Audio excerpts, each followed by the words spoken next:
Mahirap sa atin na tanggapin ang isang bagay na hindi natin gusto una pa lang. Mahirap rin para sa atin na tumanggi dahil alam nating may mga taong maaapektuhan. Ikaw kapuso, napilitan ka na bang tumanggap ng isang bagay na labag sa iyong kalooban? Dear Papa Dudut, normal lang naman sa magulang na maggalit sa mga anak kapag may ginawang hindi maganda. Pero paano nga ba kung inaraw-araw na ang galit sa iyo ng iyong magulang nang hindi mo na alam kung ano ang nagawa mong masama? Ako nga pala si Leia, may revelasyong nangyari sa akin at sa pamilya ko. Ilang taon na ang nakakaraan. 20 anyos lamang ako noon at hindi ko napaghandaan ang katotohanan na naibuhos sa harapan ko.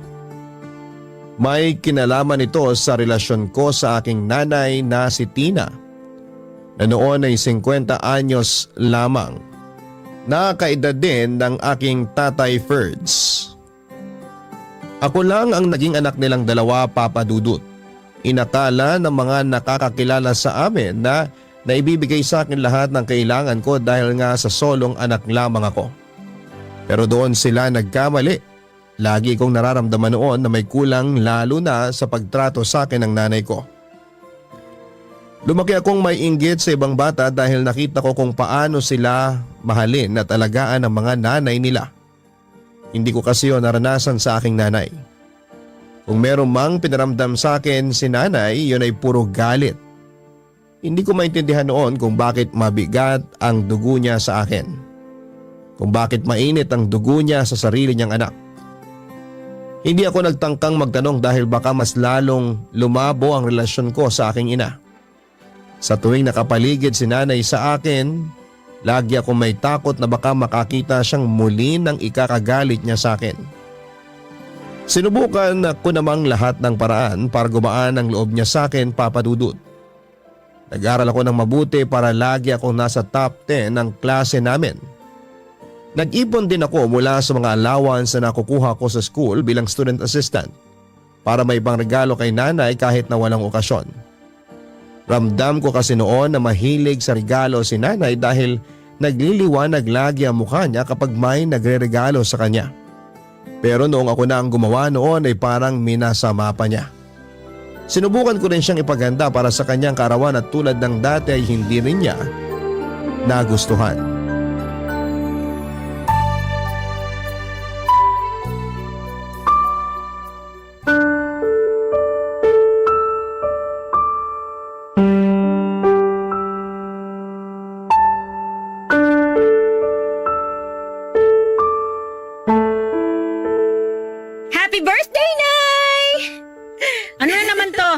Sorpresa po para sa birthday nyo. Next week pa ang birthday ko. Marunong ka bang tumingin ng kalendaryo? Alam ko pong next week pa. Kaya gusto ko pong i-celebrate ngayon ang birthday nyo para sorpresa talaga. Tsaka alam ko po naman na tuwing birthday nyo ay umaalis kayo ng bahay. Gusto ko lang po makasama kayo mag-celebrate ngayon. Kahit medyo advance. Happy birthday po ulit, Nay! Bakit pa ang hilig mong pangunahan ng mga gusto ko, ha? Ayaw niyo po ba itong hinanda ko? Sabi kasi ni tatay, matutuwa raw po kayo kapag sinorpresa ko kayo. Parehas kayo ng tatay mo. Pala desisyon. Hindi naman po, Nay. Hayaan niyo na nga po, andito na rin naman po eh. Bakit hindi pa natin pagsaluhan yung hinanda, Nay? Nagpakabusog na ako sa labas kanina. Kahit ilang subo lang po, Nay. Sigurado ako magugustuhan niyo. Binili ko po lahat yan. At saan ka naman kumuha ng pera? Nakuha ko na po yung allowance ko galing sa school. Anong allowance yan? Bakit di ko alam yan? Nasabi ko naman po dati na… Wala kang sinasabi! Student assistant po ako sa library ng university namin, Nay. Since first year college pa po. Yun naman pala eh! May nakukuha ka naman palang pera. Eh bakit kailangan mo pang humingi ng baon sa tatay mo? Dagdag pasakit ka pa sa bulsa namin eh! Matagal na po akong hindi humihingi ng baon kay tatay. Kung hihingi man po ako sa kanya, konti lang po. Pandagdag bayarin lang po sa ibang school requirements. Eh di humihingi ka pa rin. Ang yabang pa ng pagkasabi mong may allowance ka na mula sa school nyo tapos umaasa ka pa rin pala sa tatay mo? Ilang buwan na lang naman po, Nay, makakapagtapos na rin ako ng kolehiyo. Pag nagkataon po, pwede ko namang ibalik kay tatay lahat ng nagastos niyang baon mula po nung pinag-aral niyo ako. Maghanap ka muna ng trabaho bago ka mangako ng ganyan. Inuuna mo na naman yung kayabangan mo eh. Nako, andito ka na pala, Tina. Bakit? Kung andito na ako. Nakita mo na agad ang sorpresa sa'yo ng anak mo. Pasensya na kung na-late ako ha. Nag-OT kasi ako sa trabaho. Sayang naman yung extra kong kikitain. Tingnan mo na, Leia. Doble kayod ang tatay mo, tapos hihingi ka pa ng pera kahit may allowance ka naman palang natatanggap? Uy, ano ba naman, Tina? Obligasyon kong bigyan ng pera si Leia para sa pag-aaral niya. Anak ko siya. Anak natin. Sige, ilaban mo pa yung rason mong yan, Ferds. Kaya namimihasa sa kahihingi tong anak mo eh. Hindi naman siya palaging humihingi. At kung hihingi man eh, Huwag na po kayong magtalo sa harapan ng pagkain. Hindi po yun maganda. Mabuti pa, kumain na lang tayo. Ayokong kumain. Bakit naman?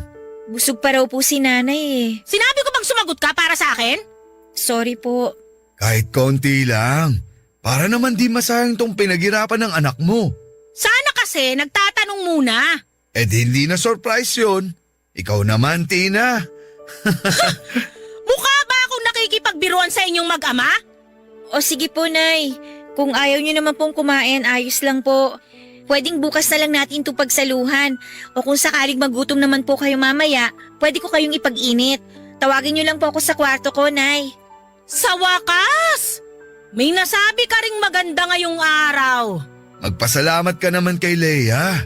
Para saan? Sa effort niya na ipinaganda ka. Magpapasalamat lang ako kapag nagustuhan ko ang effort na gagawin niya para sa akin. Uy, Tina, ano ka ba naman? Huwag mo nga akong pilitin kung ayoko. Huwag na po kayong mag-away dahil lang dito. Kasalanan ko rin naman po. Masyado kong in-advance yung birthday ni nanay. Hayaan niyo po, Nay. Ililigpit ko na po ito. Magpahinga na po kayo. Pinalitan mo ba yung bedsheet namin ng tatay mo? Pati rin po yung tuwalya niyo, pinalitan ko na po, Nay. Pinlansya ko na rin po yung punda ng una niyo tulad ng lagi niyong bilin. Pumasok na sina nanay at tatay sa kwarto nila, Papa Dudut, habang ako naman ay naiwang nagliligpit ng mga hinanda ko. Tinanggal ko ang nakasabit na pinaprint kong tarpaulin para sa birthday ni nanay. Tinanggal ko na rin ang mga nakasabit na lobo. Plinano kong ipamigay yon sa mga kapitbahay naming bata. Tinakpan ko na rin ang mga pagkain at saka nilagay lahat sa ref. Hindi na rin ako nakakain dahil nawala na ako ng gana. Lalo na noong narinig kong nagtatalo ang mga magulang ko sa kwarto nila. Pinakinggan ko ang pagtatalo nila, Papa Dudut. Lahat yon ay tungkol sa inasta ni nanay sa sorpresa ko. Kalmadong pinarealize ni tatay kay nanay na pinaghirapan ko ang hinanda ko para sa kanya. Pinaglaban naman ni nanay na hindi niya ako inutusang gawin yon. Nagpakumbaba na lamang si tatay at sinabing matulog na lamang sila kesa mauwi pa sa kung saan ang pagtatalo nila. Nanatili lamang ako sa kusina at doon ay tahimik na umiyak dahil nasaktan ako sa mga narinig kong sinabi ni nanay. Biglang ang lumabas si tatay sa kwarto nila, Papa Dudut, at agad akong pinuntahan. Nagsorry si tatay para kay nanay. Sinabi ni tatay na baka pagod lamang si nanay. Nagbiro pa si tatay na baka raw ayaw lang ni nanay ng reminder na tumanda na siya kaya ayaw niyang mag-celebrate ng birthday. Pinalagpas kong muli ang pangyayaring yon, Papa Dudut. Nagsikap ako makatapos ng pag-aaral at hindi na humingi pa kahit piso kay tatay dahil madalas ngang nagpaparinig si nanay tungkol sa pagbibigay ni tatay ng baon sa akin. Umextra din po ako bilang tagalinis ng bahay ng mga kapitbahay namin para lamang pandagdag sa panggastos ko sa thesis ko. Nalagpasan ko naman yon lahat at sa wakas ay nakapagtapos na rin ako. Inasahan ko magiging proud na si nanay sa akin pero hindi pa rin. Hindi nga rin siya umattend ng graduation ko at tanging si tatay lamang ang kasama ko noon. Nakipag-inuman si nanay sa handaan para sa graduation ng anak ng kaibigan niya. Nasaktan ako doon dahil mas inuna niyang makiselebrate sa pagtatapos ng ibang tao kaysa sa akin na anak niya mismo. Kahit ganoon ay hindi pa rin ako napagod na ipagsiksikan ng sarili ko kay nanay. Hinangad ko pa rin na mahalin niya ako. Kaya nagpursige naman akong makahanap kaagad ng trabaho after kong makapagtapos. Tay! Sumahod na po ako! Aba, talagang adulting na ang anak ko ah. O ano bang plano mo dyan sa unang sahod mo? Kayo po ba, Tay? Ano po bang ginawa niyo sa unang sahod niyo? Ano nga bang ginawa ko dun sa unang sahod ko? Binilan ko ng mga sapatos yung mga kapatid ko. Tapos nag-iwan lang ako ng allowance para sa sarili ko. Yung iba binigay ko na sa lola mo para may panggastos siya sa bahay. Bukod po sa allowance niyo, Tay, ano pang iniwan niyo para sa sarili niyo? Wala na eh. Yung allowance lang talaga. Alam mo namang ako lang ang inaasahan dati ng lola mo. Inuna ko sila syempre. Nung nakapagtapos na yung ibang kapatid ko, saka naman ako bumawi sa sarili ko. Ako kaya, wala naman po ako ibang kapatid para pagkagastusan eh. Kung meron ka mang kapatid ngayon, di rin naman kita uobligaing ibigay sa kanila ang sahod mo. Ako ang tatay. Ako ang bubuhay sa kanila. Pero gusto ko pa rin po makatulong sa inyo, Tay. Kaya nga sa unang sahod ko, bala ko sanang ibigay sa inyo ni nanay lahat. Magtitira na lang po ako para sa pamasahe ko at pangkain sa trabaho. Sapat naman ang sahod ko para sa atin ng nanay mo. Mas mabuti pang bumili ka muna nung pangarap mong bilhin nung nag-aaral ka pa lang, nung wala ka pang pera. Yan kasi yung gusto kong gawin nun sa unang sahod ko pero di ko nagawa. Wala naman po kasi ako naiisip na gusto kong bilhin eh. Lahat naman na kailangan ko dati, binigay nyo na. Kaya naisip kong hatiin na lang talaga sa inyo ni nanay itong sahod ko. Ipunin mo na lang. Huwag nyo na akong pigilan, Tay. Ito po yung pangarap ko eh. Yung ako naman po yung makatulong sa inyo. Ay bang mag-ama nagpapalakasan ng boses? Nagkakwentuhan lang kami dito ni Leia. Pwede naman magkwentuhan ng di malakas sa mga bunganga, di ba? Sorry po, Nay. Sorry. Wala na ako ibang narinig sa'yo kundi sorry. Tina, alam mo bang unang sahod ngayon ng anak mo? Na-withdraw mo na ba lahat ng sahod mo, Leia? Opo. Akin na. Hahatiin ko po muna sana, Nay, para sa inyong dalawa ni Tatay. Gaano ba kalaki ang sahod mo para kailangan pag-isipan pa ang paghahati? Ibabawas ko rin po kasi yung allowance ko. Magkano ba sinahod mo? 7K po. 7K lang? Kala ko naman kung magkano. Pang-15 lang naman yung 7K niya, Tina. Malaki na rin yun. Anong malaki ron? Ang mahal ng bilihin ngayon. Ano pang mapupunta ng 7K na yan? Ibabawas mo pa yung para sa sarili mo, di ano na lang matitira sa amin ng tatay mo. Hindi naman po ako magastos. Kaya na po kahit 1K lang itabi ko para sa sarili ko. Yung matitira po sa inyo na po ni Tatay. Parang tanga tong si Leia. Palibasa unang beses na nakahawak ng sahod kaya di alam kung gaano kaliti ang perang pinagmamalaki mo. Gaano man kaliit o kalaki, ang importante, pinaghirapan sa tamang paraan. Hindi ba, Leia? Totoo naman po yung sinabi ni Nanay. Maliit lang po talaga, Tay. Pero tataasan naman daw po ang sahod ko kapag naka-6 na buwan na po ako. Baka nga bago ka mag-6 na buwan tinanggal ka na sa trabaho mo Di ka naman kagalingan para paubutin ka ng ganyang katagal. Patawa ka talaga. Ano bang hindi siya magtatagal sa trabaho niya? Alam mo bang maraming aplikante dun sa posisyong pinasukan ng anak mo? Siya lang ang natanggap. Ganun kagaling ang anak mo. Mabilib ka naman. Baka naman kasi yung mga kakumpetensya niya sa trabaho wala rin namang binatbat. Kaya wala nang ibang choice yung boss niya kundi piliin niya ang anak mo. Grabe ka namang makapang-down, Tina. Parang tama naman po si Nanay, Tay Kasi yung mga aplikanteng nakasabayan ko parang hindi rin talaga magaling kahit konti. O tingnan mo na. Di lumabas din yung totoo. Wala lang ibang choice yung boss kundi piliin ka. Ay, Leia, anak, pwede bang bumili ka na muna ng merienda sa labas? Kahit anong magustuhan mo ron. Babayaran ko na lang mamaya. Sige po, Tay. Labas na po muna ako.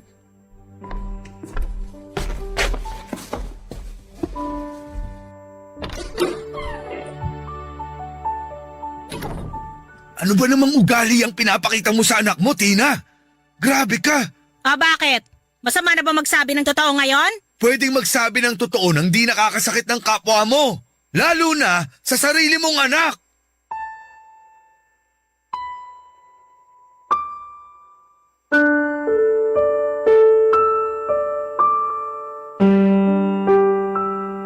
Narinig ko ang pagkatalo ni nanay at tatay mula sa labas ng bahay, Papa Dudut. Hindi ko na pinatapos ang away nila dahil nasaktan na ako sa mga naunang sinabi ni nanay. Kaya nagmadali akong lumayo sa bahay para lamang hindi na sila marinig pa. Binagalang ko ang paglalakad papunta sa tindahan. Ilang tindahang malapit ang nilagpasan ko dahil ayoko munang bumili ng merienda. Alam ko namang pinabili lamang ako ni tatay para lamang makausap niya si nanay tungkol sa akin. Kaya naman hindi ako nagmadali dahil alam kong kailangan nila ng oras para makapag-usap.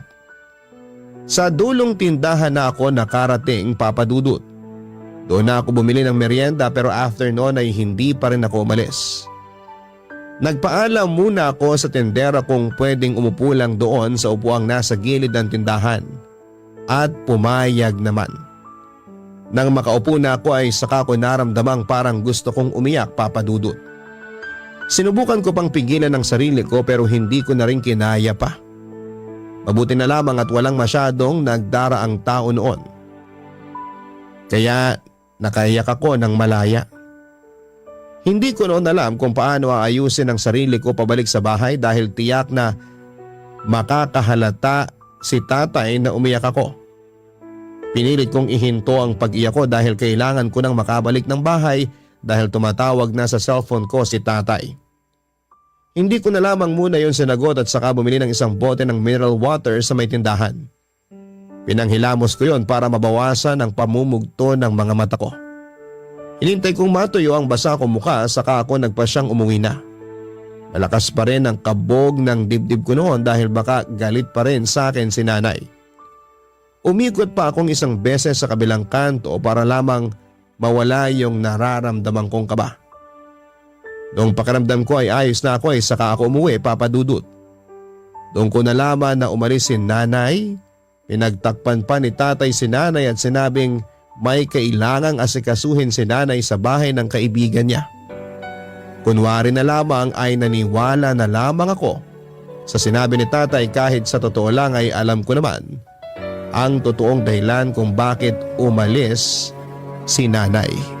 Barangay Love Stories. Barangay Love Stories. Bumili din ako noon ng mga gamit sa bahay para maging komportable ang buhay ng mga magulang ko. Una kong binili noon ang washing machine para hindi na mahirapang maglaba si nanay ng mga damit niya. Sinurpresa ko siya noon ng isang semi-automatic na washing machine. Inasahan kong kahit konti ay magiging masaya siya. Yun nga lang ay hindi niya ginamit yon. Ako lang ang gumagamit noon sa bahay para labhan ang mga damit namin ni tatay. Sinubukan kong inganyohin si nanay na gamitin ang washing machine pero nagalit siya sa akin. Sinabi niyang maaksaya sa tubig at kuryente. Sinabi ko na ako naman ang magbabayad ng bills namin. Pero mas lalo siyang nagalit. Para raw pinamukha ko sa kanya ang kayabangan ko porket may trabaho na ako. Hindi na ako nakipagtalo pa dahil alam kong mas lalo lamang siyang magagalit sa akin. Kinagabihan ay may pumuntang kaibigan niya sa bahay para kunin ang washing machine na binili ko. Nalaman kong binenta ni nanay yon at kinuha niya ang perang pinagbentahan.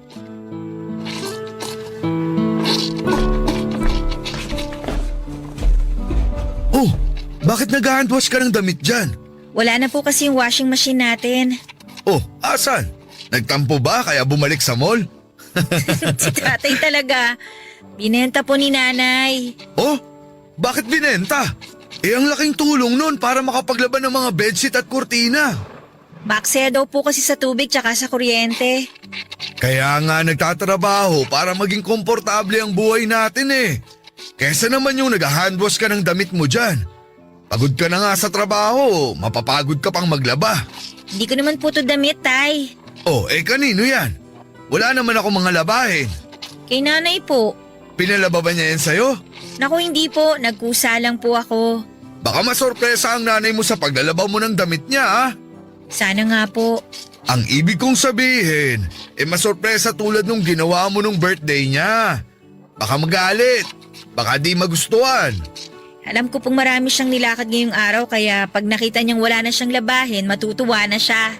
Parang ako ang kinakabahan sa ginagawa mo eh. Alam mo naman ang nanay mo pag pagod, mainitin ang ulo. Matatanggal po ang init ng ulo niya kapag nakita niyang wala ng laman ng laundry basket niya. Proven na po yun sa mga babae. Ewan ko ha, pero matagal ko nang kasama ang nanay mo. Pag di umayon sa kanya ang mga nangyayari, nagiging dragon siya. Pati tuloy ako kinakabahan na tay. Hinahanda lang naman kita. Kahit ikaw kilala mo na rin ang nanay mo. Alam mong pinaglihi yun sa high blood at alta presyon.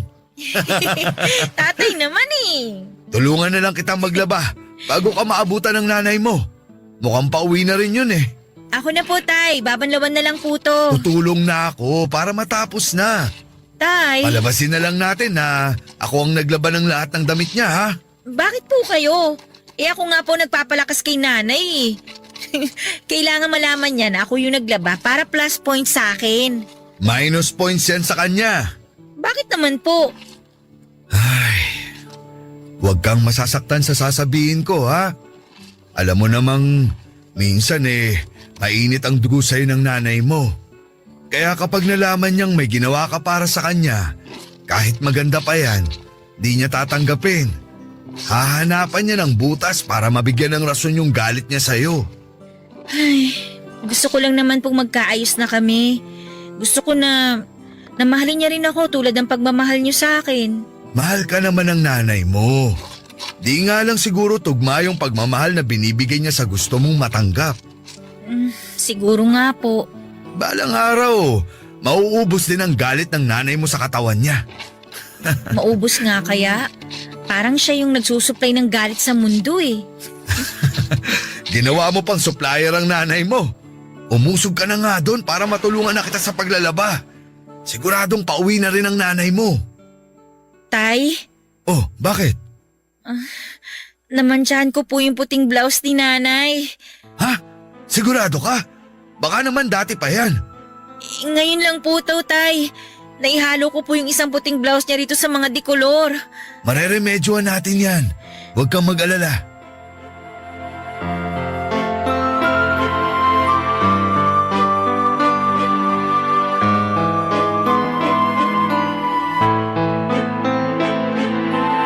Matinding takot ang naramdaman naming pareho ni tatay nang makulayan ko ang puting damit ni nanay.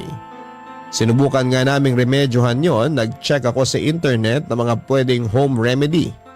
Sinubukan naming ibabad sa tubig na may suka at bleach pero hindi yon umepekto. Napabili si tatay ng kalamansi at kinaska sa damit pero hindi pa rin natanggal ang pagkakahawa. Nagpakulo rin kami ng tubig at saka ibinuhos yon sa damit at saka muling kinusot pero wala pa rin. Marami na kaming sinubukang gawin ni tatay, matanggal lamang ang pagkakahawa ng dekolor sa puting damit ni nanay. Pero hindi kami nagtagumpay. Nanghina ako nang mapansin kong gumaspang na ang damit ni nanay dahil sa kakakusot namin. Medyo nanilaw na rin yon, Papa Dudut. Tinapos na lang muna namin ang ibang labahan at saka sinampay. Binukod namin ang namantsahang damit, Papa Dudut. Hindi nawala ng pag-asa si tatay na mawawala ang mantsa ng damit na yon. Sinubukan niyang itawag sa lola namin kung paano pa masolusyonan yon. Lahat ng pinayo ni lola ay wala ring naging epekto. Kaya sinabi na lamang ni tatay na aaminin na lamang niya kay nanay ang lahat. Sinabi ni tatay na siya na lang ang ako ng nangyari. Hindi ko naman hinayaang gawin yun ni tatay dahil ako naman ang may kasalanan. Kung naging maingat lang sana ako at hindi na nakialam sa mga labada ni nanay ay hindi yun mangyayari. Naiyak na ako kaya mas lalong nagpumilit si tatay na akuin ang kasalanan ko. Bago pa kami makabuo ng desisyon ay dumating na si nanay. Sinalubong agad ni tatay. Nakangiti naman si nanay at mukhang good mood siya kaya mas lumakas ang loob ni tatay na sabihin ang nangyari sa puting damit niya. Kahit good mood noon si nanay ay nakaramdam pa rin ako ng takot. Wala namang bago doon, Papa Dudut, dahil lagi naman akong takot noon kay nanay. Nadoble nga lang ang takot ko lalo't may nagawa na talaga akong kasalanan sa kanya. Ramdam ko noon na hindi niya palalagpasin ang nagawa kong pagkakamali at ipapamukha yun sa akin habang nasa iisang bubong kami.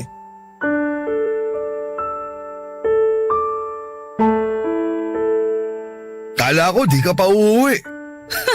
Bakit? Ayaw mo ba ako umuwi? Hindi naman. Alam mo namang lagi lang talaga kitang hinahanap pag wala ka. Anong nakain mo? Bakit parang nagpapalakas ka sa akin? O baka naman may kailangan ka. Ako may kailangan. Ikaw lang sapat na. Baka naman may nagawa kang kasalanan sa akin. Parang ganun. Sabihin mo na habang masaya pa ako. Huwag mo nang patagalin at alam mo naman ang mood ko. Mabilis lang magbago. Mabuti na lang at sinabi mo yan. Anong nangyari? Hindi naman masyadong malaki yung kasalanan ko. Anong nangyari? Sinubukan ko kasing laban yung mga damit mo para di ka na maglaba pag uwi mo. Talaga? Ngayon mo lang ako pinaglaba, ah? Kaya lang, may isang puting damit na naihalo sa mga dekolor kaya… Nay, ako po yung nakahalo ng puting damit niyo sa dekolor. Ako po yung naglaba, hindi po si tatay. Sorry po. Bakit mo pinakailaman ang mga damit ko? Masyado kang pabida eh! Wala rin naman po kasi akong ibang ginagawa kaya nilaban ko na yung mga damit ninyo. Gumawa lang naman ng maganda si Leia, Tina. Huwag niyo akong pagtulungan mag-ama, ha? Hindi naman sa ganun. Aling damit ang naman tiyan? Yung puting… Puting blouse na may borda ng krus sa gilid? Yun nga po. Tina, tama na yan! Bakit niyo po ako sinampal? Bakit? At bakit hindi? Para lang sa damit, mananakit ka na. Alam mo ba kung gaano kahalaga sa akin yung damit na yon? Bibili na lang ng bago. Di mo naman kailangang saktan ng anak mo. Sorry po, Nay. Papalitan ko na lang po sa sahod ko. Saan po ba nabibili yon para makakuha po ako kaagad? Magagalit ba ako na ganito kung madali lang makakuha ng kapalit doon? Sorry po. Bigay yun ng kapatid kong namatay! Siya ang nagburda ng krus doon! Sa tingin nyo, kaya niyong ibalik ang buhay ng kapatid ko para pagburdahin uli? Sige nga! Hindi ko po alam na galing yun sa kapatid niyo, Nay. Sorry po. Alam ko po. Kung hindi ka kasi nakialam, walang masisira! Parang awa mo na. Tumigil ka. Hindi ka talaga madadala hanggat di ka nakakatik Sorry sa na po akin talaga. eh! Wala nang magagawa ang sorry mo! Hoy, Tina! Nay, tama na po. Tama na sabi eh. Tina, ano ba? Kahit mamatay ka pa, hindi mo mababayaran ang nasira mo! Sabing tumigil ka na eh. Tay, tama na po. Nakakapagod nang makita na kinakawawa mo si Leia. Kahit wala siyang mali, wala kang ibang ginawa kundi pahirapan siya. At ako, hindi ba niya ako pinahirapan? Mula nung pinanganak siya, nasira na ang buhay ko! Nay! Huwag mo akong hawakan! Sana namatay ka na lang! Peste ka! Magsama kayong mag-ama! Nay!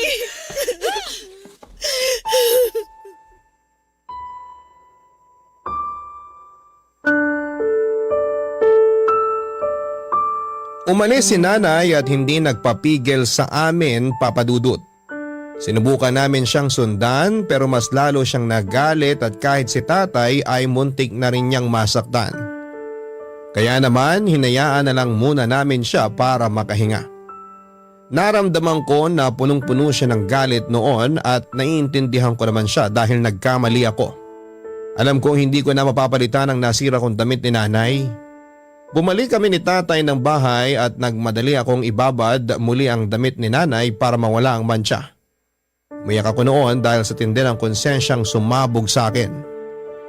Pinatigil na ako ni tatay sa kakapilit na tanggalin ang mantsa. Pero hindi ako nagpapigil at naawa si tatay sa akin at hinayaan na lamang ako. Sinubukang tawagan ni tatay si nanay pero hindi siya sumasagot. Nag-aalala na rin si tatay sa nangyari kay nanay lalo na noong lumipas na ang 4 na oras pero hindi pa rin umuwi ng bahay si nanay. Kaya naman nagpaalam si tatay na lalabas muna para hanapin si nanay. Gusto ko noon na tulungan si tatay na hanapin si nanay pero hindi na ako sumama para subukang remedyohan pa ang damit ni nanay. Naiwan ako mag-isa sa bahay habang hawak noon ang puting damit ni nanay. Alam kong wala na yung pag-asa pang maayos tulad ng relasyon ko kay nanay. Pero hindi ko pa rin yon sinukuan. Hindi ako nagpahinga hanggat alam kong hindi pa kumukupas ang mantsa sa damit na yon. Inaplos ko ang krus na nakaborda sa damit ni Nanay Papa Dudut.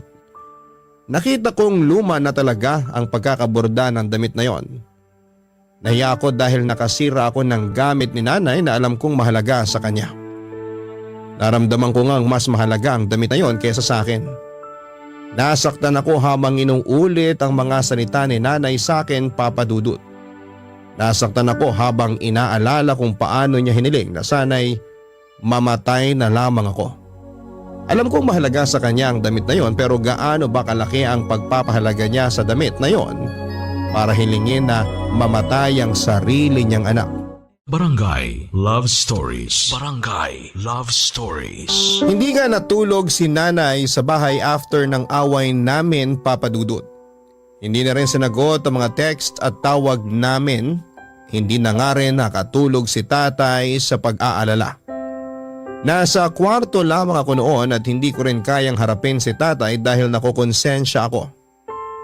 Nakukonsensya ako noon dahil pakiramdam ko ay kasalanan ko ang lahat ng nangyari. Kahit na nakahiga ay hindi pa rin ako makatulog dahil nagwo-worry na rin ako kay Nanay. Napabangon na lamang ako bandang madaling araw at lumabas ako ng kwarto at doon ay naabutan ko si Tatay na nagkakape habang nakatitig lamang sa kanyang cellphone. Hindi nga niya napansin na lumabas na ako ng kwarto. Baka sa mukha niya ang labis na pag-aalala kay Nanay. Kahit na hindi niya noon sabihin sa akin. Nagtungo ako sa kusina para magtimpla rin ng kape para sabayan siya. Doon niya lang napansin na nasa paligid lamang ako. Kaya naman sinundan niya ako sa kusina. Nagpatimpla na rin siya ng kape at saka nagpakuha ng malamig na tubig. Tahimik lamang kaming pareho noon sa kusina habang nagtitimpla ako ng kape. Noong natapos ako ay saka kami nagtungo sa sala. Di namin napag-usapan si Nanay ng ilang saglit dahil naghihintayan kami kung sino ang unang mag-o-open ng tungkol sa kanya at sa mga nangyari. Hanggang sa makatanggap kami ng text mula sa isang kaibigan ni Nanay. Sinabi niyang kasama niya si Nanay pero huwag daw naming babanggitin kay Nanay na alam na namin. Nakainom daw si Nanay noong nagtungo sa bahay ng kaibigan niya kaya pinatuloy muna doon pansamantala. Nakiusap ang kaibigan ni Nanay kung pwedeng sunduin na lamang bukas ng umaga dahil lalabas daw silang pamilya. Naramdaman namin na nanggugulo na naman si Nanay doon tulad ng ginawa niya may ilang taon na ang nakakaraan. Kahit papaano ay napanatag naman kaming pareho ni Tatay. Inubos lang namin ang aming mga kape at saka nagpahinga na para masundo na si Nanay kinabukasan. Nagbalik na kami sa kanya-kanyang kwarto at nahiga na. Pero kahit na sinundan ko nang ipahinga ang pagod kong mga mata, ay hindi ko pa rin magawang makatulog dahil nag-aalala pa rin ako kay Nanay. Alas 7 na ng umaga nang katukin ako ni Tatay sa kwarto para magpasama na sa akin na sunduin si Nanay. Hindi na kami nakapagbihis pa dahil nagmamadali na kaming masundo si Nanay bago pa siya makatunog na pupuntahan namin siya.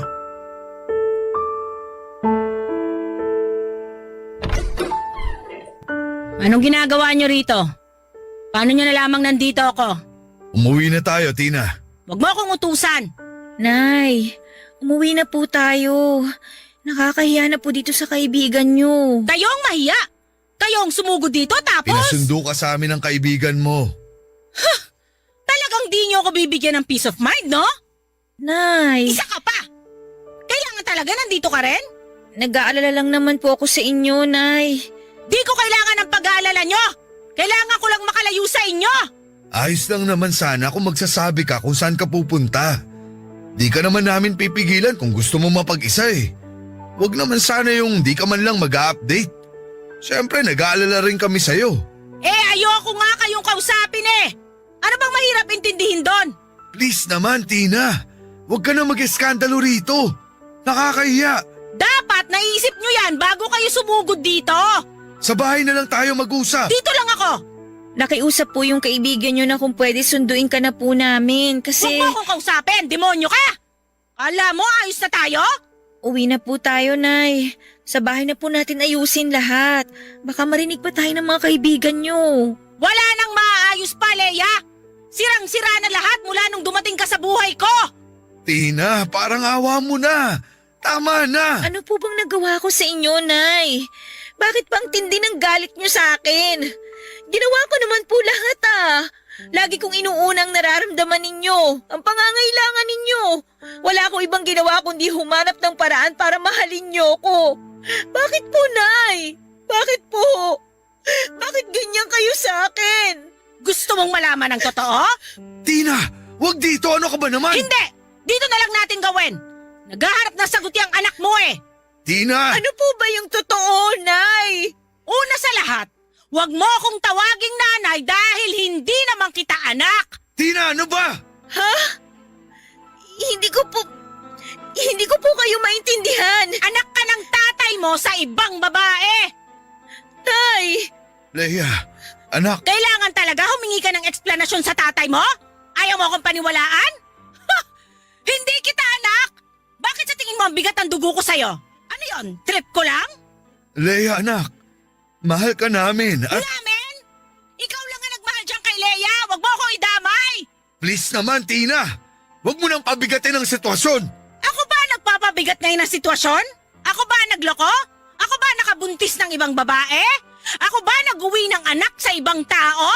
Di ba ikaw lahat ang gumawa nun? Paano ako nagpapabigat ng sitwasyon, Haffords? Bakit ako? Nay! Pingi ka ba? Kakasabi ko lang sa'yo na di ako ang nanay mo, di ba? Yung nanay mong haliparot, iniwan ka sa tatay mo dahil ayaw sa'yo. Ako ba kaya? Hindi ka ba talaga titigil, Tina? Kayo ang tumigil sa pagbibigay ng stress sa akin! Alis na kayo!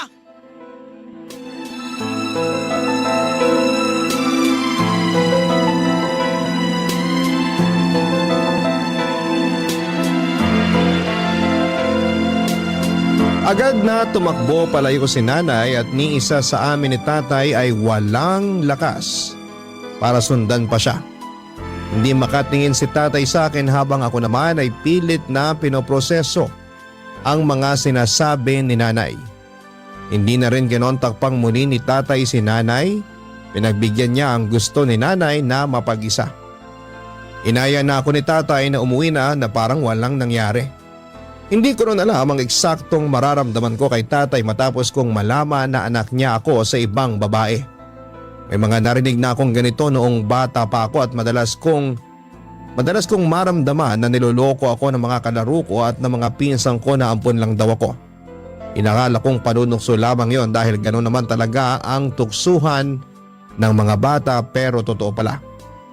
Noong nakauwi na kami agad na nagpunta sa kusina si tatay para ipagtimpla ako ng kape. Naya niya akong samahan siyang maupo sa may sala. Alam ko noon na balak niyang pag-usapan namin ang nangyaring revelasyon ni nanay. Sa totoo lang ay ayoko noon na pag-usapan pa dahil hindi ko talaga tanggap pero kailangan na. Papadudot hindi pa man din namin nagagalaw ang kapeng tinimpla ni tatay ay kinausap na niya ako. Sinabi niya lahat ng totoo tungkol sa pagkatao ko. Hindi pinalad si nanay at tatay na magkaroon ng anak dahil may problema sa matres si nanay.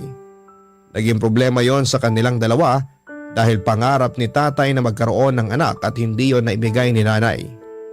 Naging madalas ang pag-aaway nila dahil pakiramdam daw ni tatay ay walang patutunguhan ang pagsasama nila dahil kulang daw kung walang anak. Ayaw naman daw mag-ampon ni tatay dati dahil nga gusto niyang galing sa kanyang magiging anak niya. Nakipaghiwalay muna pansamantala si tatay kay nanay nang lumabas na ang mga away nila. Umalis si tatay noon sa bahay at hindi alam ni nanay kung saan siya nagpunta. At wala pang isang buwan ay bumalik din ang tatay dahil na-realize niyang mahal niya si nanay. Sinubukan nilang ayusin ang relasyon nila hanggang isang araw. Nalaman ni tatay na nakabuntis siya ng iba.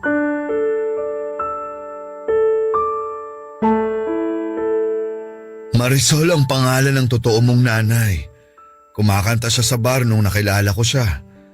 Aminado ako na nagandaan ako sa kanya na hinaluan pa ng matinding kalungkutan dahil nga nagkahiwalay kami ng nanay mo. Kaya po kayo pumatol sa kanya? Siya yung unang lumapit eh. May tinanong lang nung una hanggang sa napatawa ko na lang siya. Pagkatapos nun, bawat pahinga niya sa set niya, lagi siyang umuupo sa tabi ko. Nagkaroon ako ng interes. Nung gabing yon, may nangyari sa amin at sa mga sumunod pa. Tumira ako sa apartment niya pansamantala. Masaya naman nung una. Akala ko di na ako babalik pa sa nanay mo. Pero isang gabi, sabi ko sa sarili ko noon, iba pa rin ang nanay mo. Kaya iniwan ko si Marisol. Hindi niya po ba kayo hinabol? Hindi naman. Doon ko lang din nalaman na may boyfriend siya sa ibang bansa kaya di rin kami pwede. Maayos naman kaming nagkahiwalay. Akala ko yun na ang huling pagkikita namin. Hanggang sa tinawagan niya ako para ipaalam na nabuntis ko siya. Paano po kayo nakasigurong kayo ang ama ko at hindi ibang lalaki? Napatanong din ako noon, Leia. Pero sakto sa bilang nung kaming dalawa lang ang magkasama nun sa apartment niya. Ako lang ang nakasama niya nun. Doon sigurado ako. Paano niyo po sinabi kay nanay? Hindi ko muna sinabi kasi natakot ako na baka iwan ako ng nanay mo. Palihim ako nagsustento kay Marisol. Tapos nung nakapanganak na siya, pinuntahan ko. Bigla kanyang binigay sa akin. Nagmakaawa siya na kunin kita kasi di pwedeng malaman ng boyfriend niya na nabuntis siya. Maliit pa lang ang tiyan ni Marisol nung nagpakalayo-layo sa kanila para maitago ang pagbubuntis niya. Kaya medyo may kalakihan ang sinustento ko kasi wala siyang ibang naging trabaho habang nagbubuntis siya. Pagkatapos niyang manganak, bumalik ulit siya sa pagkanta. Tapos inuwi niyo na ako? Oo, wala naman akong ibang alam na pagdadalhan sa'yo nun at gusto ko ring iuwi ka. Hindi ko lang nga alam kung paano yung tatanggapin ng nanay mo. Ano pong reaksyon ni nanay nung inuwi niyo ako? Nabigla, natulala. Sinabi ko sa kanya na handa akong tanggapin ang parusa niya o kung anuman. Basta wag ka lang niyang ilayo sa akin. At umaasa ako na sana tanggapin ka niya bilang sarili niyang anak. Tinanggap ka naman niya, Leia. Pero hindi niya ako minahal. Iyon ang isang bagay na di niya na ipangakong gagawin matapos kanyang tanggapin sa buhay namin. Kaya pala.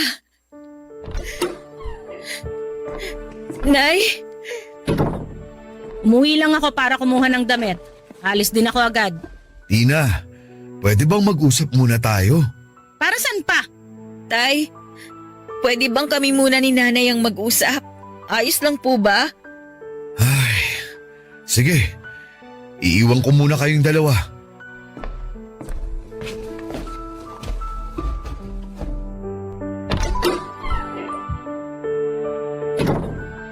Wala tayong dapat pag-usapan, Leia. Nalaman mo na naman ang lahat. Huwag ka nang magtanong dahil wala akong balak sumagot. Wala na po ako ibang gustong itanong kundi kumusta po kayo dati, Nay? Nung tinanggap ninyo ko. Ano bang tanong yan? Alam ko po na hindi kayo nakumusta ni tatay sa nararamdaman ninyo nung inuwi niya ako dito. Alam ko masakit yun para sa inyo. Kaya tatanungin ko po ulit kayo, Nay. Kumusta po kayo nun? Sana hindi pa po huli yung pagtatanong ko.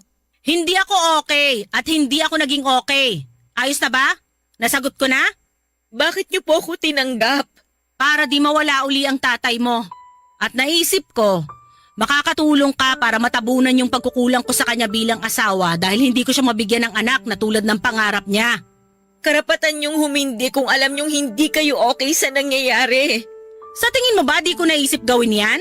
Sa tingin mo di ako nagsisi na tinanggap kita rito? Hindi madali na lagi kitang nakikita. Ikaw ang paalala kung anong kulang sa akin.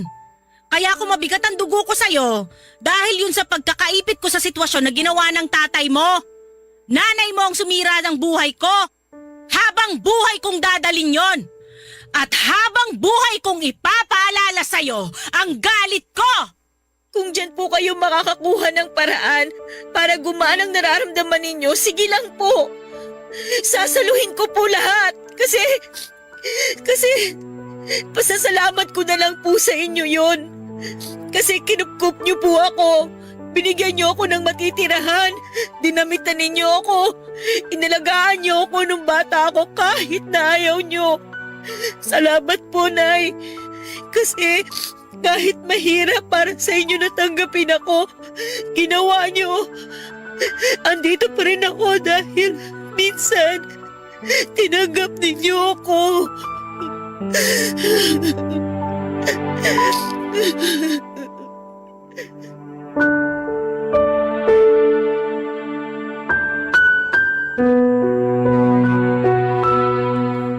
Naiyak na lamang ako habang binibigkas ang nararamdaman ko kay nanay. Wala akong galit sa kanya noon kahit na sabihin pang hindi niya ako pinakitaan ng maganda mula pagkabata.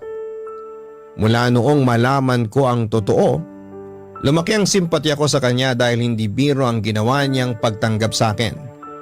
Kaya wala akong karapatan para magtanim ng galit sa kanya dahil tao lamang siya. Tao lamang siya na minsan ay pinagtaksilan dahil sa kakulangan. At ayoko noon na iparamdam ulit yon sa kanya at nagpasalamat ako ng paulit-ulit dahil yun lang ang nakita kong paraan para maiparamdam sa kanya na malaking bagay ang ginawa niyang pagtanggap sa akin. Inasahan kong magagalit siya, magwawala o di naman kaya ay muli akong sasaktan. Pero nagulat na lamang ako na bigla niya akong niyakap at umiyak. Humingi siya ng tawad sa mga pagpapahirap niya sa akin. Hiningi niya rin ang tawad sa mga pagkukulang niya sa akin bilang isang ina. Sa unang pagkakataon, Papa Dudut, ay pinaramdam niya sa akin na siya ang nanay ko. Hindi man ako nanggaling sa kanya pero sinabi niyang anak pa rin niya ako. Hindi man daw niya na ipakita ng tama pero mahal daw niya ako.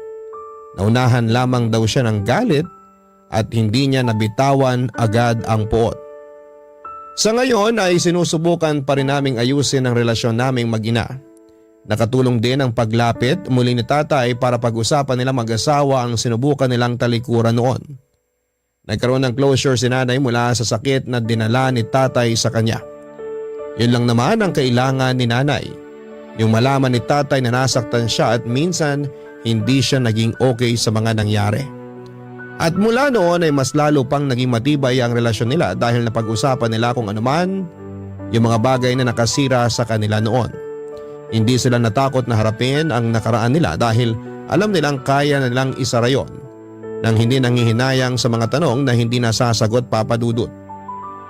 Wala na rin akong balak pang alamin kung nasaan man ang tunay kong nanay. Malaki pa rin naman ang pasasalamat ko sa kanya kung nasaan man siya, pero para sa akin ang nakagisnang kong nanay ko na lamang ang mahalaga ngayon.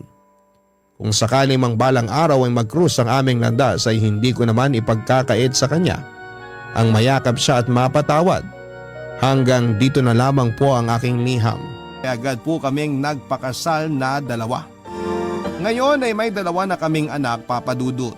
2 lalaki, 7 years old ang panganay at 5 years old naman ang pangalawa. Nurse po si Elena. Tuwing nasa trabaho kaming dalawa ay ang lola ng mga bata ang nagbabantay sa kanila.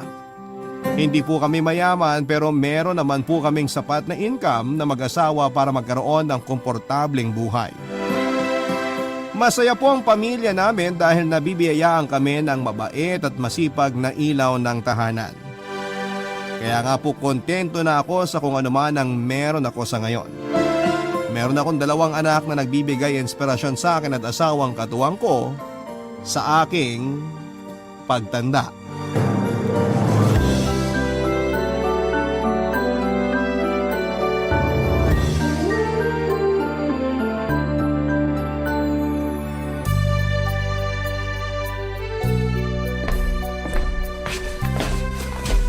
Oh, ba't gising pa ang asawa ko? Nagpapaantok lang. Katatapos ko lang plansyahin yung uniform ng mga bata eh. Ang sipag talaga ng napangasawa ko. Wala na talaga akong mahihiling pa. Nasa iyo na ang lahat. Ikaw, ba't ka pa bumangon? Nawawa ko tapos napansin ko na wala ka pa sa tabi ko. Kaya hinahanap kita. Matutulog na rin ako. Tatapusin ko lang tong pinapanood kong K-drama. Ano bang meron dyan at gabi-gabi mong pinagpupuyatan yan? Nakakakilig kasi. Family drama siya tungkol sa mag-asawa. Ang cute-cute nga nung anak nila eh. Sa tingin mo, Kakayanin pa ba natin kapag umisa pa tayo? Pangatlong anak? Gusto mo ba? Gusto ko rin ng anak na babae sana. Ang dami nyo ng lalaki dito eh. Wala akong kasamang babae. Ready naman ako sa isa pa kung sakali. Ang tanong, kaya mo ba? Kakayanin ko naman sigurong mag-alaga ng 3 bata. Gusto mo, subukan na natin ngayon? Nagmamadali? Chill ka muna dyan. Maaga pa pasok natin bukas. Ay, speaking of pasok, sa ospital pala kahapon, alam mo bang may nag-iskandalo dun? Talaga? Ano nangyari? Yung kasamahan ko kasing nurse, plano na pala niya makipaghiwalay sa asawa niya.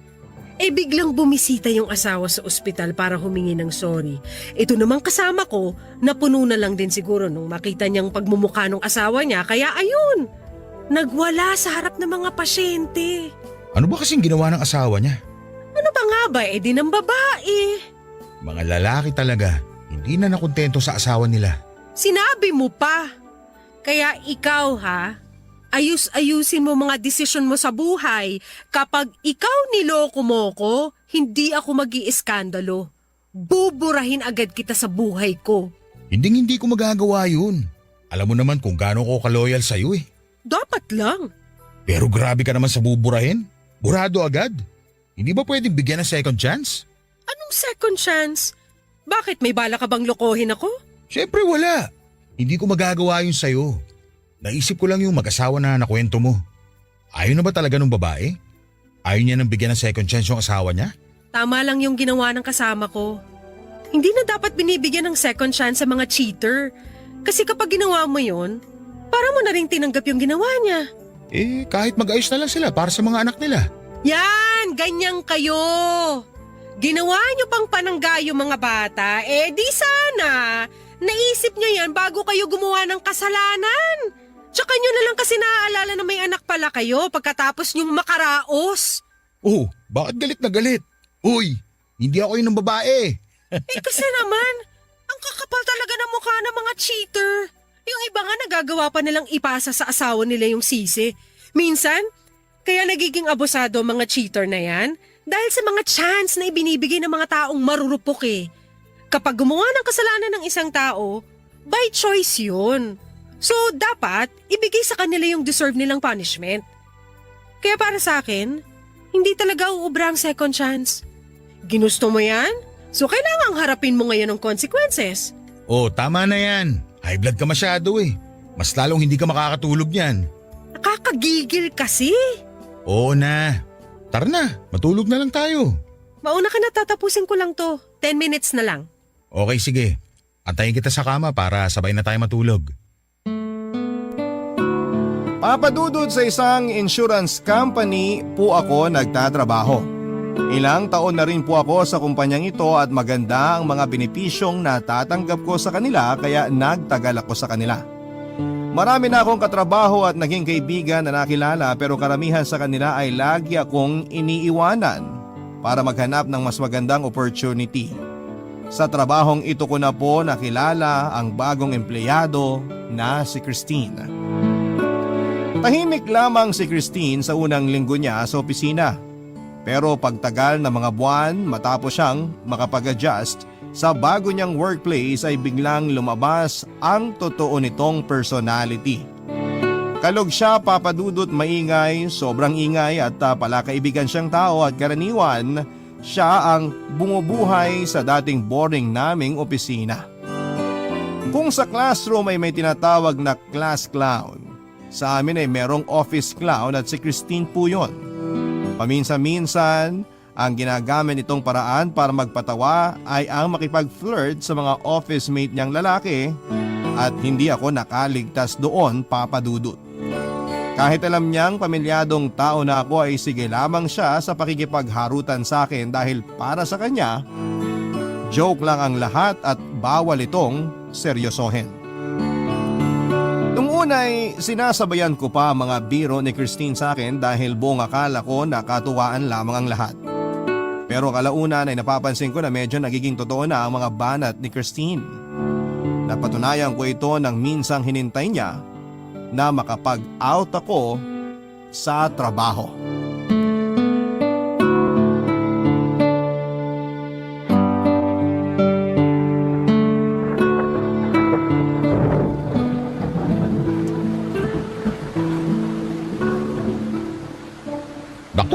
lakas pala ng ulan. Kaya nga eh. Oh, ikaw pala Christine. Akala ko kanina ka pa umuwi. Wala yung sundo ko eh. Nasa ibang planeta ata. So, hindi ka susunduin ng asawa mo ngayon?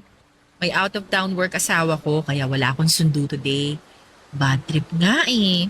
Kung kailan wala akong sundo, saka naman umulan. Ang ganda ng panahon kaninang umaga eh. May bagyo ba?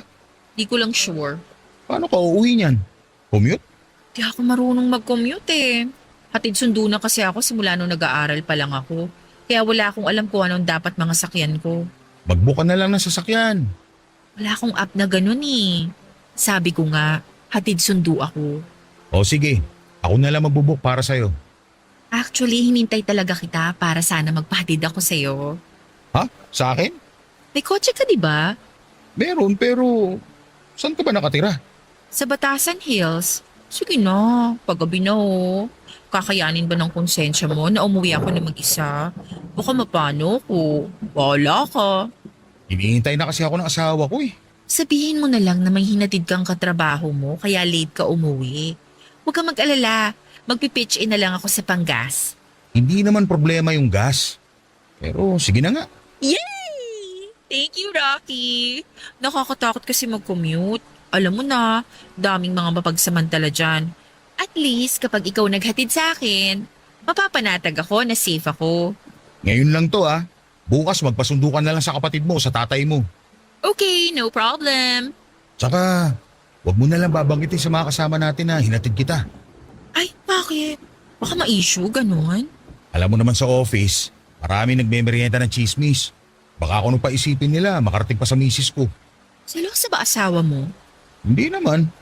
Malaking tiwala nun sa akin kaya hindi siya selosa. Ganon din naman ako sa kanya. O, ganun naman pala eh. Eh di wala na tayong problema. Pero mas maganda na yung umiiwas tayo sa mga chismis. Okay po, sir. Noted. Klaro ha? Oo nga. Kung makapag-ano naman to, kala mo may ginagawa tayong masama, eh ihahatid mo lang naman ako. Unless, gusto mong gumawa tayo ng masama. Anong pinagsasabi mo dyan? Ikaw, Christine ha? Joke lang. Ito naman, masyado kang seryoso sa buhay. Antayin mo na lang ako rito. Kukunin ko lang yung kotse. O eto, gamitin mo tong payong ko. Mahirap na baka magkasakit ka pa. Mamimiss kita kapag umabsent ka sa office. Joke lang ulit. Ito naman, hindi na mabiro. Dito ka lang. Opo, sir.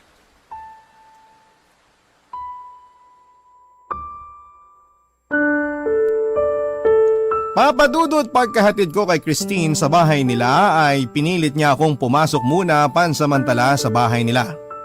Sobrang lakas na kasi ng ulan noon na halos mag-zero visibility na kaya nahirapan po akong mag-drive. Pumayag po ko sa anyaya niya at may kalakihan ng bahay nila Christine, Papadudot. Malaki raw kasi ang sinasahod ng asawa niya kaya afford nila ang ganong klase ng tirahan. Nang mga oras na yon ay nasa nanay naman niya ang mga anak nila kaya walang katao-tao sa bahay. Habang nagpapatila ng ulan ay ipinag-bake ako ni Christine ng oatmeal cookies na matagal na niyang ipinagyayabang sa office. Kape habang nagkwekwentuhan sa sarili naming buhay. Doon ko nalaman, Papadudot, na matagal na palang hindi maganda ang relasyon nila Christine at ng asawa niyang si Joseph. Nagsasama na lamang daw sila para sa mga anak nila at alam ni Christine na may ibang babae ang asawa niya. Tuwing nagpapaalam ito na mag-out of town siya para sa trabaho ay alam niyang hindi trabaho yon, kundi binibisita lamang niya ang babae niya. Tumagal din ng ilang oras ang kwentuhan naming dalawa, Papadudot, hanggang sa medyo nag-init ang paligid. Nagsimula kasing maging touchy si Christine sa akin habang nakasuot ng maikling shorts at sleeveless na pangitaas. Papadudot, nang gabing yon ay isang kasalanan po ang nagawa ko sa asawa ko.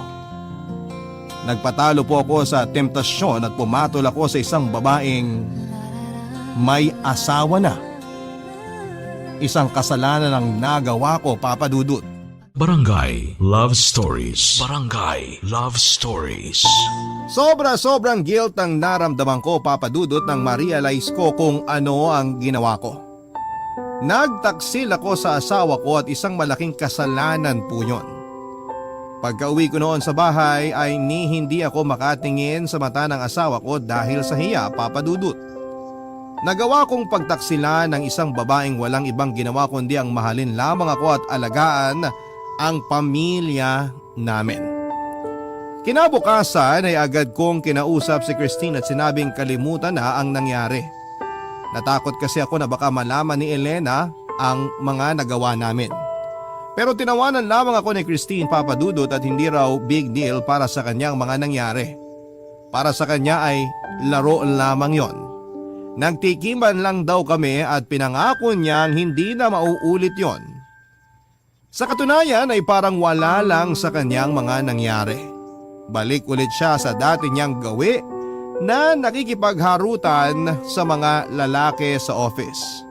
Dahil sa mga nangyari, iniwasan ko na po si Christine, Papa Dudut, at kung maaari ayoko siyang lumalapit sa akin. Hindi na ako sumasabay sa mga biro niya. Gusto kong iparamdam sa kanya na pinagsisisihan ko ang mga nangyari. Nangako naman sa akin si Christine na tikom ang bibig niya sa mga nangyari. Hindi raw siya kiss and tell na tao at nakahinga ako doon, Papa Dudut. Ayoko rin naman pong husgahan ang buong pagkatao ni Christine dahil lamang sa mga nangyari. Hindi ko alam kung ano ang pinagdadaanan niya dahil alam kong lahat ng tao ay may kanya-kanyang problema sa buhay. Ang problemang yon ay nalaman ko noong may mapansin ako kay Christine isang beses, Papa Dudut.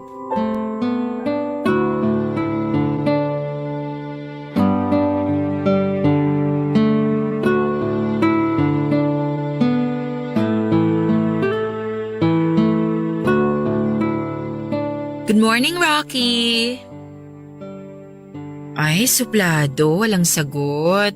Oh, good morning. Okay, makikiraan lang po. Sandali lang, Christine. Yes, bakit po? May dumi ka yata sa mukha. Ah, ito ba? Hindi to dumi.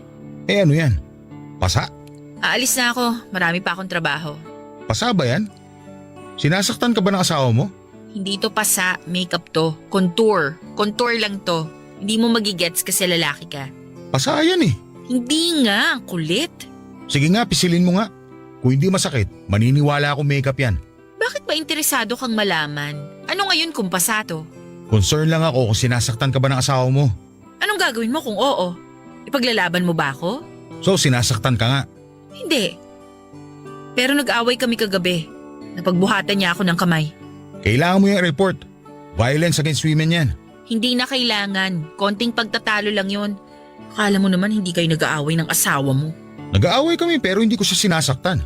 Eh di sana all hindi sinasaktan. Ano ba pinagawayan nyo? May kinalaman ba ako dyan? Di ba nakwento ko na sa'yo na matagal nang patay ang relasyon namin ni Joseph? Nagsimula siyang mambabae hanggang sa nasanay na lang ako. Minsan nagsiselos pa rin ako kasi mahal ko yung tao. Pero ano pa nga bang magagawa ko? Hindi niya na ako mahal eh. Hindi mo sinagot yung tanong ko. Nag-away ba kayo dahil sa nangyari sa atin? Gusto mong malaman ng totoo? Oo. Ikaw ang dahilan kung bakit kami nag-away. Walang yan naman, Christine. Bakit mo sinabi sa kanya?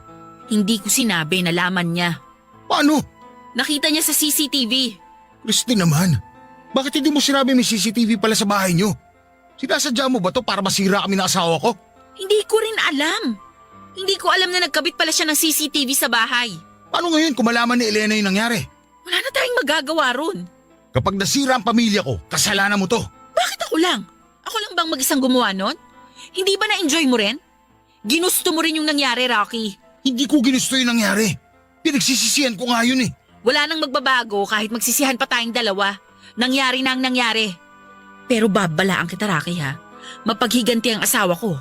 Ihanda mong sarili mo. Para saan? Aalis na ako. Marami pa akong kailangang tapusin. Teka! Christine, sadali lang! Bigla akong binalot ng takot sa mga nalaman ko, Papa Dudut. Hindi ako takot sa maaaring gawin ni Joseph. Ang kinakatakot ko ay kapag nalaman ni Elena ang katotohanan. Hindi ko kayang makitang nasasaktan ang asawa ko, Papa Dudut. Sobra-sobra talaga ang pagsisisi na ginawa ko ang bagay na yon, pero wala na akong magagawa kundi ang harapin ang bunga ng pagtataksil ko. Tuwing nasa bahay ako ay pinapakiramdaman ko ang bawat galaw ng asawa ko, Papa Dudut. Anumang oras kasi ay maaaring kausapin ni Joseph si Elena, lalo na't nasabi ni Christine kung saan kami nakatira. Ito ang dahilan kung bakit siya binugbog ng asawa niya para malaman kung saan kami nanunuluyan. Sobrang guilty na mga galawan ko noon, Papa Dudut. Naging masipag ako sa bahay, inaako ko na noon ang mga karaniwang trabaho ng misis ko tulad ng paghuhugas ng pinggan at pagpaplansya ng mga damit ng bata. Naging extra sweet din ako sa kanya, Papa Dudut. Araw-araw ay para ako naglalakad sa gilid ng bangin na anumang oras ay maaari akong mahulog. Alam ko na may paparating na problema. Hindi ko lamang alam kung kailan po ito mangyayari. Pero hindi na po tumagal ang paghihintay ko, Papa Dudut. Dahil nang minsang umuwi ako galing sa trabaho ay isang bisita ang naghihintay sa bahay. Walang iba kung hindi si Joseph.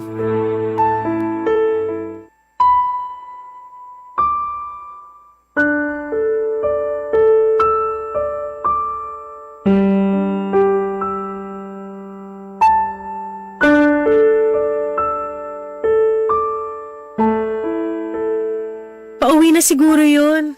Darating na yun maya-maya lang. Wag lang traffic. Okay lang. Hindi naman ako nagmamadali. Alam mo, hindi talaga kita maalala. Paano mo naging kaibigan si Rocky? Schoolmates ba kayo? Kasi kilala ko yung mga kaibigan niya eh. Nakilala ko siya dahil sa asawa ko. Magkatrabaho sila. Ganun ba? May kaibigan pala yun sa office nila. Palagi kasi niya nakukwento sa akin na hindi siya masyadong close sa mga office mates niya eh. Huwag ka masyado nagpapaniwala sa asawa mo. May ka-close yun sa office nila. Super close. Kung alam mo lang. Talaga ba? Alam ba niya na darating ka ngayon? Hindi eh. Gusto ko siyang sorpresahin. Di bale, tinext ko na siya na may nag-aantay sa kanyang kaibigan. Hindi ko sinabi na ikaw. Hintayin ko na lang siya. Sigurado magugulat yon kapag nakita niya ako. O siya, diyan ka lang. Ipagtitimpla lang kita ng maiinom. Kahit wag na. Oh, speaking of the devil, nandyan na pala siya. Mahal, nandito na ako. Sino yung sinasabi mong bisita? Ito, si Joseph. Kanina ka pa niya hinihintay. Ikaw ba si Rocky? Ako nga. Sino ka? Akala ko ba magkaibigan kayo? Hindi ko siya kilala. Hayaan mo magpakilala ako sa'yo. Ako si Joseph. Ako yung asawa ng kinalantari mo. Kapal ng mukha mong hayop ka. Rocky! Hoy! Anong ginawa mo sa asawa ko? Hindi pa ba niya nasabi sa'yo kung ano yung pinag-aagawa niya sa opisina nila? Anong ginagawa? Hindi kita maintindihan. May nangyari sa kanila ng asawa ko. Sa loob mismo ng pamamahay ko. Hindi totoo yan. Gusto mo ng prueba? Gusto mo i-post ko online yung kalaswang ginawa nyo para sumikat kayo? Ha? Sa bahay ko pa talaga nyo ginawa yung kababuyan nyo? Kung nagmotel na lang sana kayo, wala sana ako ngayon dito. Lumayas ka sa pamamahay ko! Ano sabi mo? Ang sabi ko, lumayas ka sa pamamahay ko! Hindi ako nagpapapasok ng barumbadong tao rito! Layas! Kakampihan mo tong asawa mo? Kahit alam mo pinagtataksilan ka niya? Narinig mo ba sinabi ko? Umalis ka na! Hoy, hindi pa tayo tapos ha. Di pa ako tapos sa yung walang yaka. Mahal, magpapaliwanag ako. Huwag mo akong tawaging mahal. Isang beses lang nangyari yun. Hindi na naulit. Anong gusto mo maging reaksyon ko ngayon? Ha? Gusto mo matuwa ako kasi isang beses nyo lang ginawa? Rocky! Hindi pa ba ako sapat? Kailangan mo pa ba tumikim ng iba? Mahal, hindi ko alam kung anong ginagawa ko nung panahong yun. Huwag na tayong maglokohan. Matanda ka na. Alam mo na kung anong ginagawa mo. Kahit anong sabihin mo, sinira mo na ang tiwala ko sa'yo. I'm so sorry. Nagmamakawa ako sa'yo, please, Elena. Sorry talaga. Pasalamat ka. Hindi rin kita pinalayas dito.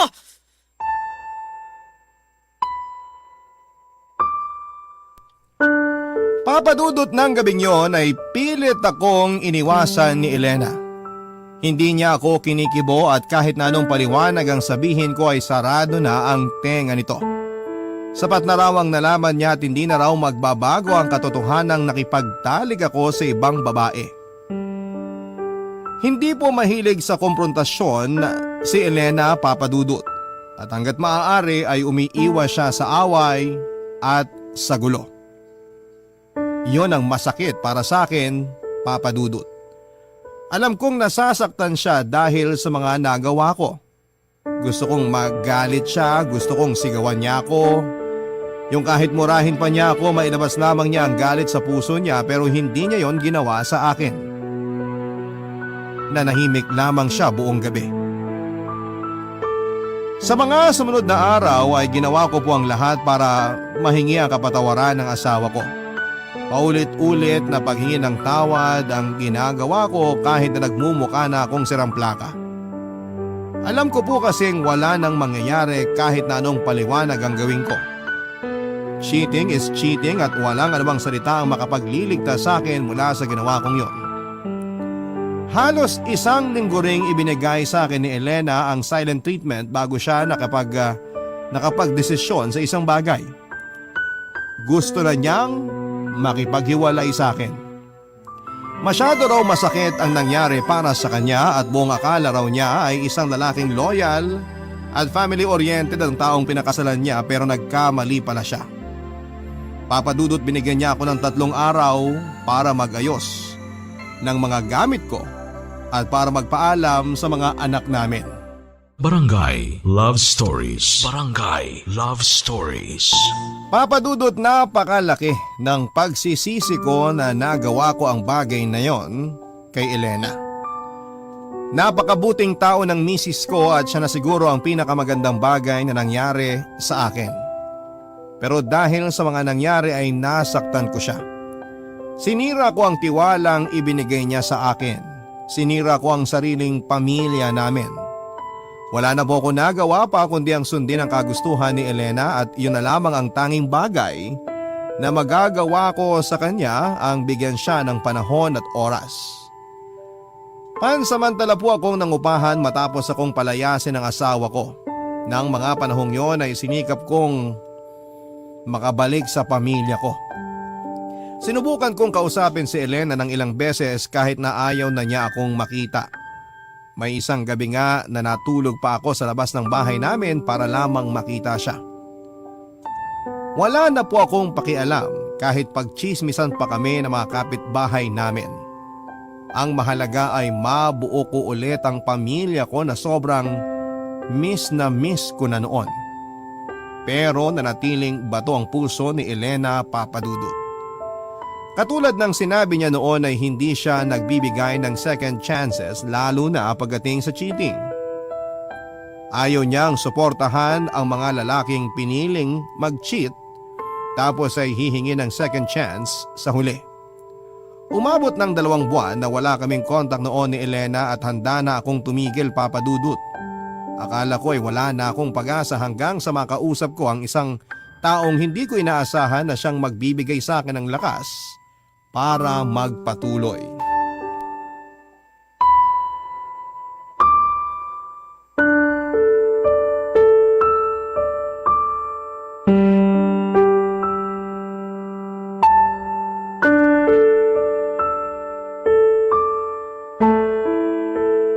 Rocky, Oh, ikaw pala, Christine.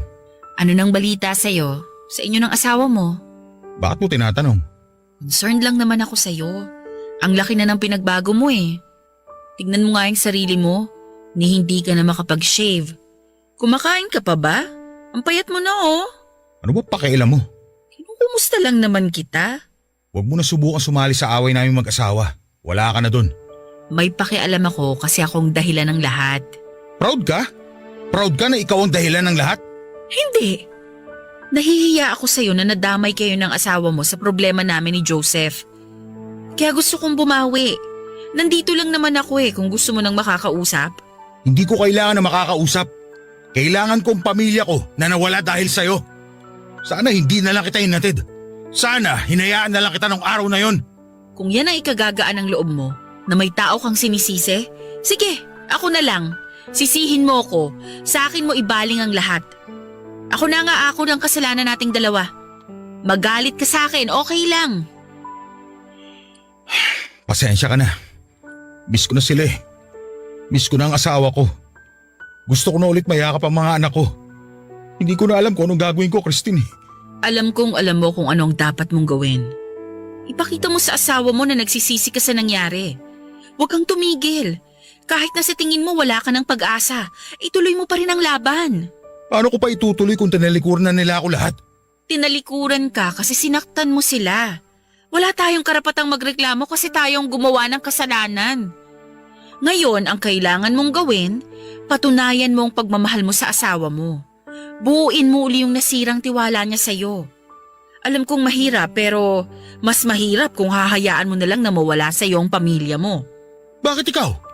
Sumuko ka na rin naman, di ba? Alam mo may babaeng asawa mo, pero hinahayaan mo lang siya. Hinahayaan mo saktan ka niya, hinahayaan mo manipulahin ka niya. Ginagamit niya ang mga anak niyo para magstay ka, at okay lang yun para sa'yo.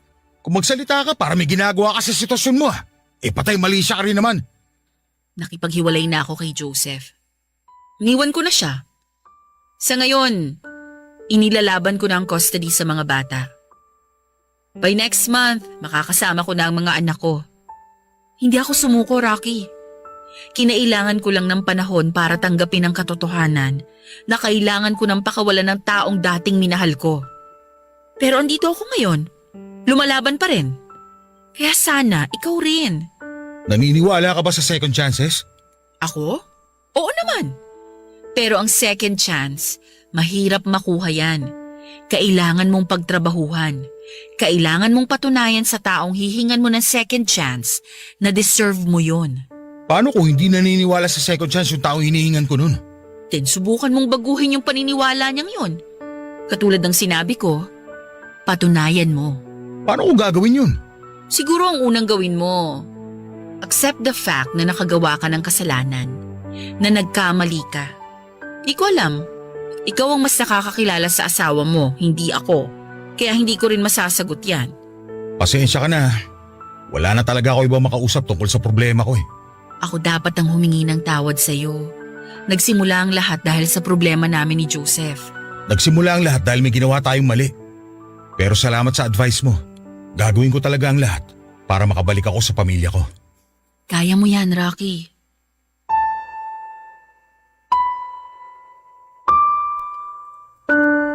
Papadudot 5 buwan din akong nalayo sa pamilya ko. Hanggang sa dumating ang araw na nag-celebrate ang bunso naming anak. Yun ang nakita kong opportunity para makalapit sa pamilya ko. Kahit na hindi ako invited ay nagpunta ako sa birthday celebration ng anak ko, Papa Dudut. Hinayaan lamang ako ni Elena nang makita niya ako sa party. Ayaw daw niyang gumawa ng eksena dahil ayaw niyang masira ang araw ng anak namin. Iba yung saya ang naramdaman ko, Papa Dudut, noong makasama kong muli ang pamilya ko. For the first time after 5 months ay muli kong nahagka ng mga anak ko. Doon na rin po ako humingi ng tawad sa kanila dahil wala ako sa tabi nila. Inirason ko na lamang na sobrang busy ako sa trabaho kaya hindi ko sila nakakasama. Pero laking gulat ko na lamang noong sabihin sa akin ng panganay ko na alam na raw nila ang dahilan kung bakit palagi akong wala. Pinalayas daw ako ng nanay nila dahil may iba akong babae. Nag-init ang dugo ko, Papa Dudut, nang marinig ko sa bibig mismo ng anak ko ang kalokohang ginawa ko. Nagalit ako kay Elena pero hindi ko kaagad siya kinumpronta. Nalungkot ako sa mga nalaman ko. Hindi naman kailangang idamay pa ang mga bata sa away naming mag-asawa pero ginawa pa rin niya yon. Hinintay kong matapos ang birthday celebration bago ko sinubukang kausapin si Elena, Papa Dudut.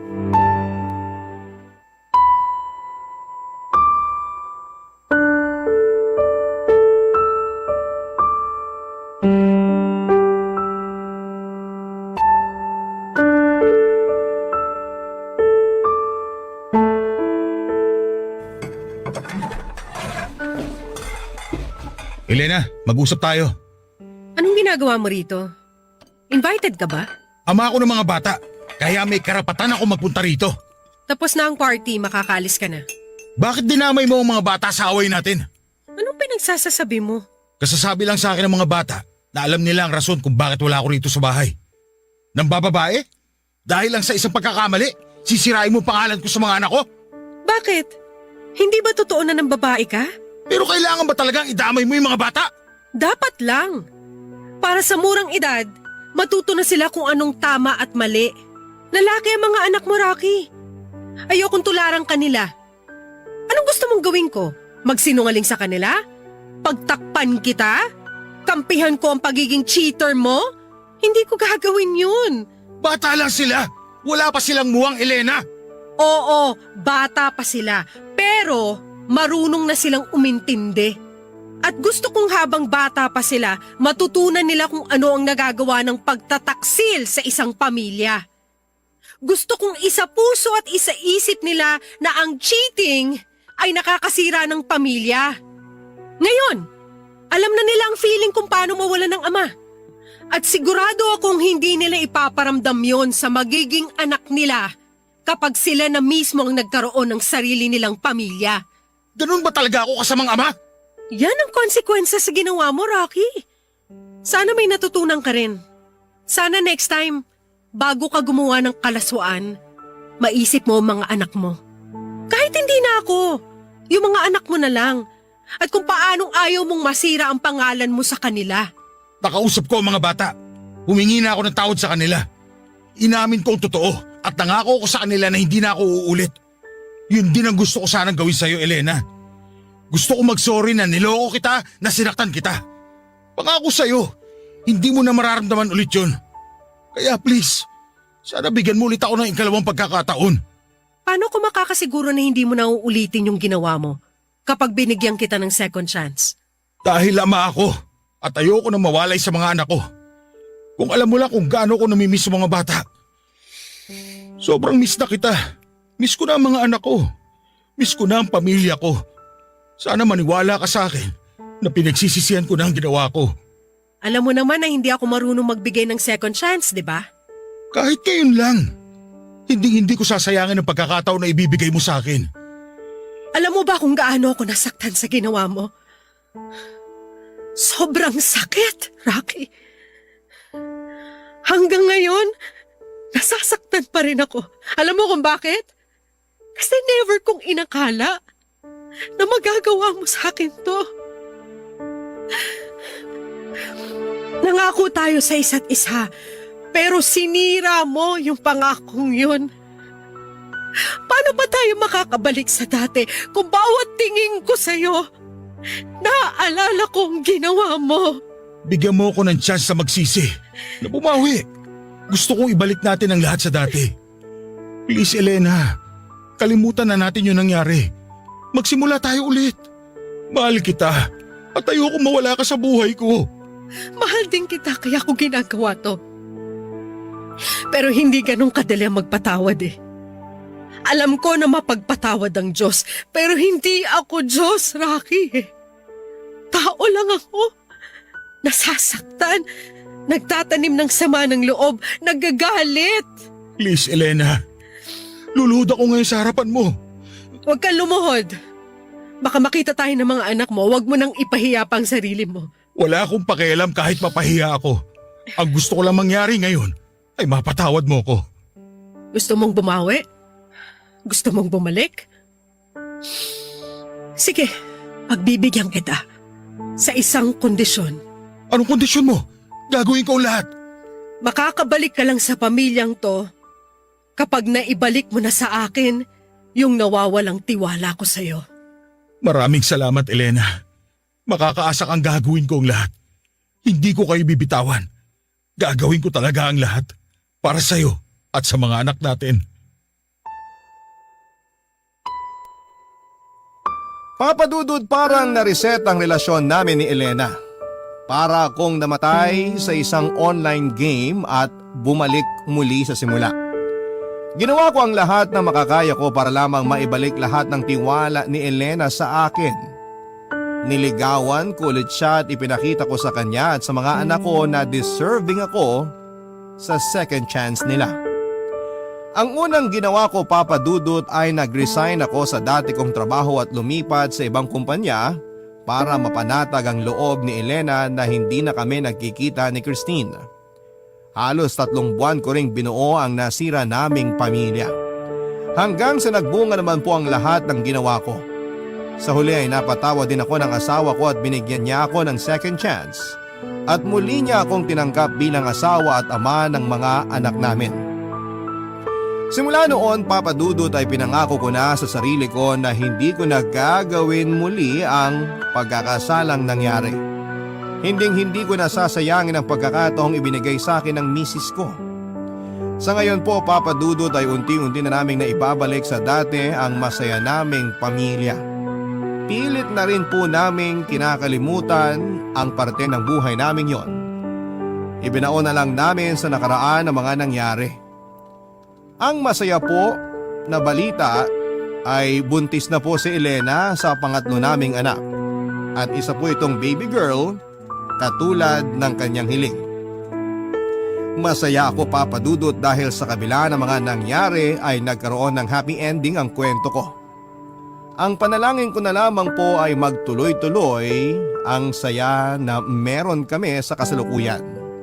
Hanggang dito na lamang po, and thank you, Papa Dudut, sa oras and chance na ibinahagi mo ang kwento ko sa bawat Pilipino at umaasa akong marami kayong natutunan sa mga naging pagkakamali ko.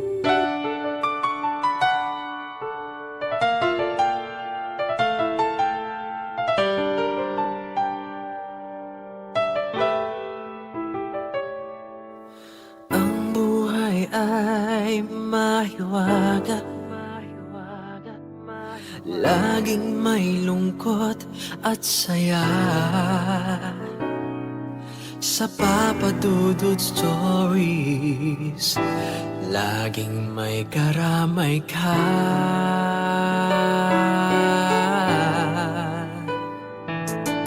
Mga problemang kay bigat, dito ay pakikinggan ka. Sa Papa Dudut Stories, kami ay iyong kasama.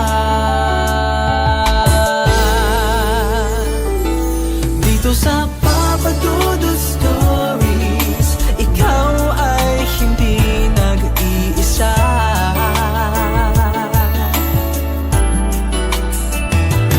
Dito sa Papa Dudut Stories, may nagmamahal sa'yo. Papa Dudut Stories, Papa Dudut Stories,